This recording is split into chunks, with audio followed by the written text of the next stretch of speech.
আসসালামু আলাইকুম। স্বাগতম সবাইকে। চাকরির প্রস্তুতি আমরা যারা নিচ্ছি তাদের অবশ্যই একটি বিষয় নলেজে রাখা প্রয়োজন এবং এটা অবশ্যই গুরুত্বপূর্ণ আমি বলব। সেটা হলো যে শুধু পড়ালেখা করলেই হবে না। এই পড়ালেখাটা আপনি কতদূর আয়ত্ত করতে পেরেছেন, নিজেকে চাকরির জন্য কতটুকু প্রস্তুত করতে পেরেছেন, এটা বুঝা যায় কিন্তু পরীক্ষার মাধ্যমে। ঠিক আছে? আপনি বিভিন্ন প্রতিষ্ঠানে যখন আবেদন করবেন তখন তো সেগুলোতে পরীক্ষা দিলে বুঝতেই পারবেন। তাছাড়া আপনাকে একটু ভিন্নভাবে নিজেকে প্রস্তুত করতে হবে। যেহেতু এই পরীক্ষাগুলো প্রতিযোগিতামূলক পরীক্ষা, ঠিক আছে? তো একটু নিজেকে ভিন্নভাবে প্রস্তুত না করলে আপনি এই প্রতিযোগিতায় টিকা কঠিন।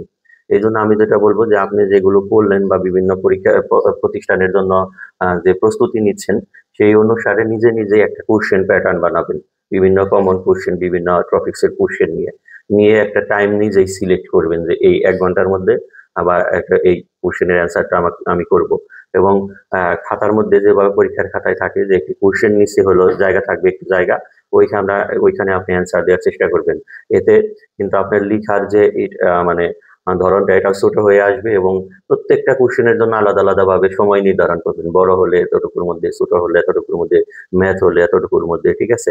এভাবে টাইম নির্ধারণ করে ঘড়ি ধরে একবার ওই টাইমের মধ্যে আপনি কোশ্চেনের অ্যান্সার করার চেষ্টা করবেন।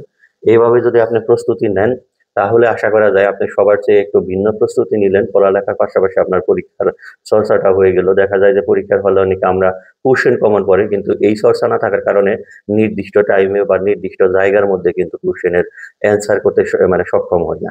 এভাবে যদি আমরা চর্চা করি তাহলে অবশ্যই ইনশাল্লাহ আশা করি যে আমাদের সফলতা খুব দ্রুত আসবে। সবার জন্য শুভকামনা। আল্লাহ হাফেজ।